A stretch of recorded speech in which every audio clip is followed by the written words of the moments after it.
Yeah, we were chatty today. We did go on and on. I think it was the dreaming stuff we talked about that kind of like, Mm, but also a lot of silence. So that should be also a teaching for everyone. yeah, no, it's great for me to cut up the segments Yeah. for Oh, the editing. okay, never mind. No silence. And then also in the initial context part, you're kind of beating around the bush there too. Got caught up in tangents. Yeah, I mean, it's also the time of year where being clueless is totally acceptable. Clueless. I was gonna make a blonde joke. Maybe not. Yeah, white. It's not No the blonde, 90s I'm only anymore. white. Yeah. Oh, Good show, nonetheless. yeah, no, it was fun. Yeah, 12th moon, last moon of the year. Yep. Here we go. Boom. Happy New Year, y'all. Do you know any like those auditor limericks? Oh no, I don't know those. No. Yeah. My father-in-law, he used to be an auditor. Oh. And so I want to ask him what, because I do so much speaking, so much public speaking, Right. and so Red leather, yellow leather, red leather, yellow leather. see, you know exactly what I'm talking about. Oh, that's from acting. Like Yeah, yeah. how to That's articulate. what that means. Yeah. Yeah. Red leather, yellow leather, red leather, yellow leather. I'm not even gonna mess it up. All right, so Yeah. 12th moon, really, really special. Last moon of the year. Yeah, last moon of the year. It's also an ox moon. Of course, every 12th moon is an ox moon in a snake year. So, and it's also in its native element because it's an earth ox moon. So it's like a very, I think of it as a kind of level field. It's a level place, it's meant to be a level place, not an upward climb, like it's meant to be kind of this plateau for, resting. My son's an ox too. Shout out Lil Amin. Yeah, he's a metal ox, very determined. Well, for the occasion, this is Big Snow Mountain. I love Big Snow Mountain. But this is Big Snow Mountain Malcha.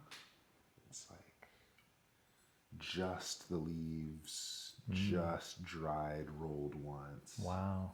Minimal, not even pressed into a cake. Wow. Yeah, just like no processing whatsoever.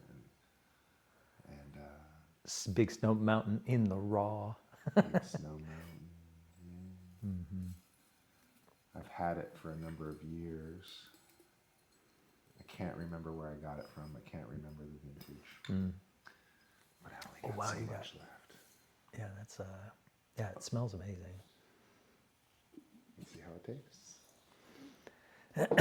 Special occasion. Yeah. The end of the year. Like it's kind of crazy out there. And so It sure why is. hold on to these teas? Yeah. Right.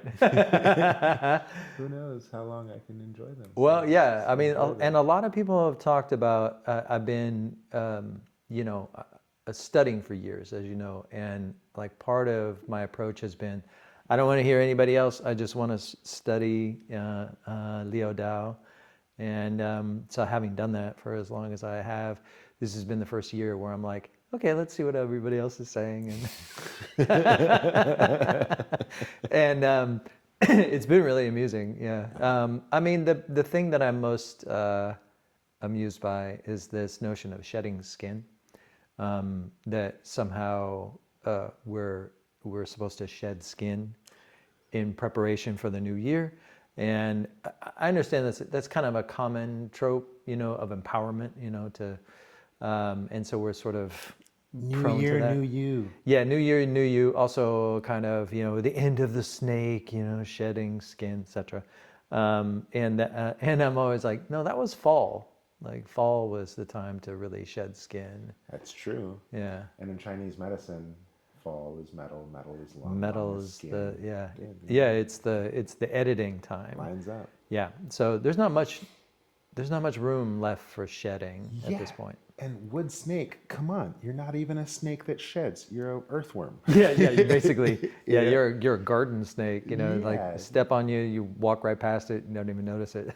And if anything, tail end of the snake. I mean, here in California, we got rattlers.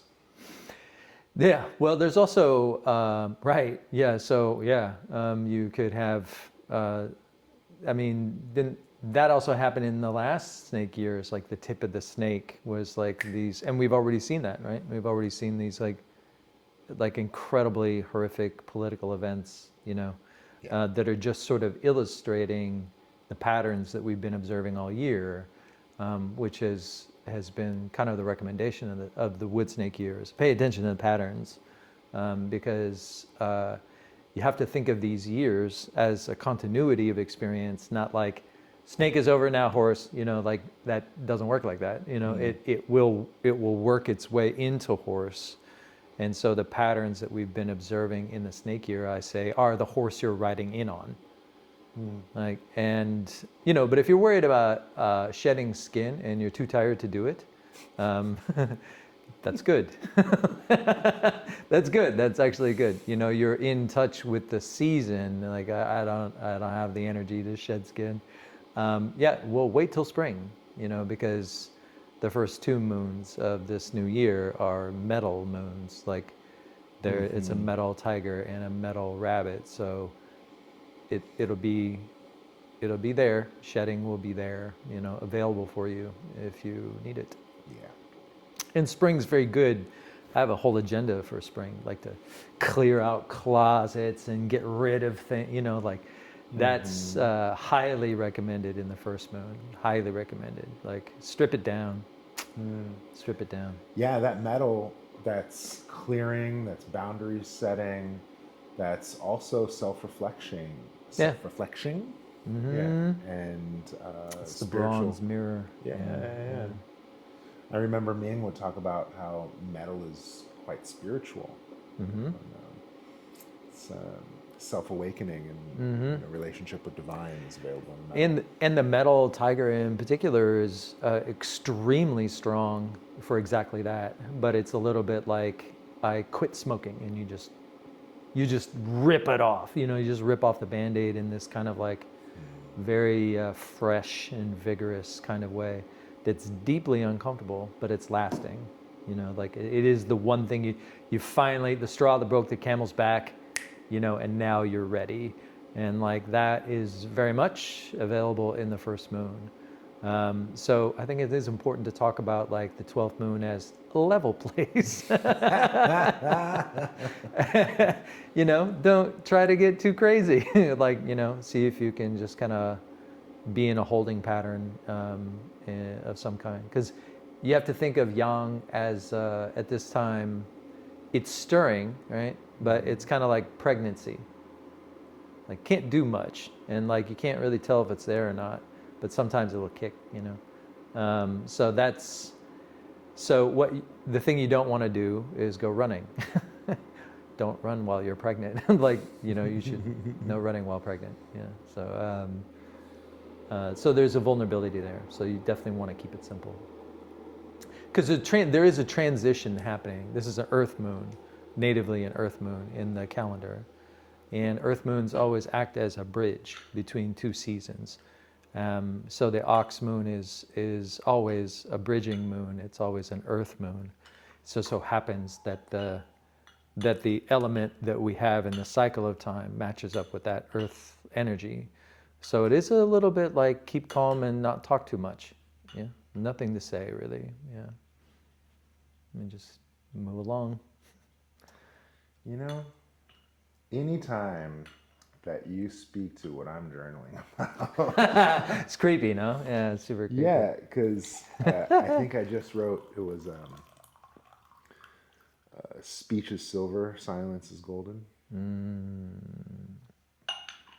And ox moon, show up and chew your cud. Or Right. Shut up and chew your cud. Shut up and chew your cud. Yeah, take care of business. Yeah, you have to think of the transition that's happening right now in this moment.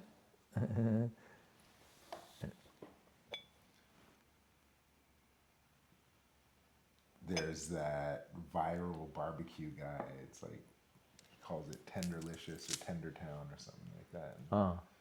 And that's the catchphrase that went viral. And then people from all over just come for this barbecue. Oh, okay. Right? And then it's some scandal because the owner of the restaurant who hired this particular character. It's his recipe. It's his personality. I see. It's his catchphrase. Yeah. Oh, but the owner went ahead and trademarked it. It's like this big scandal. Anyway, I thought of that when you're like smelling. It's like, we got to have a catchphrase for that. Instead of the 2 tap, you go, eh, you just slap on that. That's probably not going to work. 2 tap and a table slap. 2 tap and a table slap. Wow. Like dominoes or something. Oh, hold on. Oh, where you going? Oh yeah, haha, you gotta get your cup. Wow. So at one point, this was a young pu'er. This was a young raw pu'er. Oh, And now, see how it's getting darker. So this is oh yeah, it is. what we talk about when it ages and why we do The the fast oxidiz- fermentation. Is it like an oxidizing kind of effect? I wish I knew better. Yeah. The I can chemistry. just- I could see my tea buddies rolling their eyes. They're like, David, come on. You should know this. There's a phrase like right there on the top. They know what it is. Just checking my mic. Yeah. So there's a transition that is happening this moon, but you don't really need to do anything about it, right? It is sort of happening already in the background. Like you don't. There's no need, to be forceful. Like it's kind of like deep sleep, because it is basically a time for a deep absorption of yin. Like this, even though yin's kind of collapsing and on its way out, it's also really available. So there is a vast resource here that the invitation is to stock up, store, absorb yin through quiet, through solitude, through routine, like avoiding stress or sweat or anything strenuous, no struggle. I know that's really difficult to say these days, but so we might be really highly motivated, in the 12th moon. It's like, I can't wait, I know people who are sort of chomping at the bit, already. Horse moon, that's exactly how strong it is. Like it's really pulling us toward. Fire horse at that. Yeah. It's a Mustang. Yeah. Yeah. Well, the interesting thing about the fire horse is like absolutely no discipline involved. It's only just raw energy. Was that all gas, no brakes? Exactly. Exactly. So if the only discipline that's available is the discipline you're bringing, so that's going to be really interesting.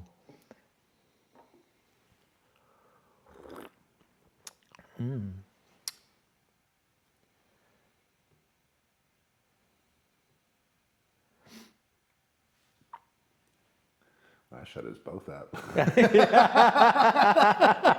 I was like, whoa, I'm going to have to sit with this one for a second.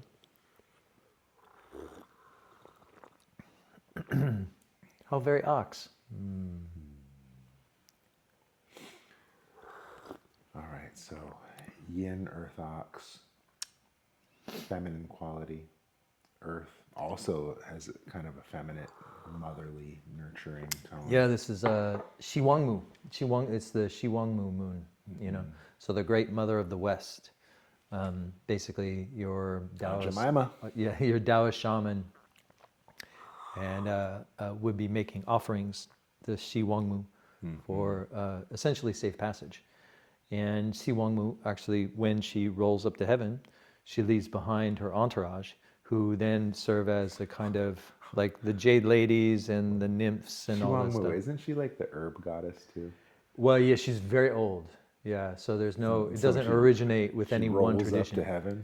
The herb goddess rolls up to heaven. Well, you do have this image of like yin rolling up to heaven, and like, and it's making its last stand in the first half of this moon, and then we'll be shifting to another indicator. But like in this first half of the moon, there is this kind of great swelling and welling of yin, and like a rising tide. Yeah. Or like if you ever see those clouds, that just rise up into the heavens, like it's sort of like that. And with that come, and I was just listening to this today, shout out Lauga, about the swarms, like ghosts. The reason why, and it's not a bad thing, it's actually a really good thing. It's a little bit like ancestral check-in, where you have these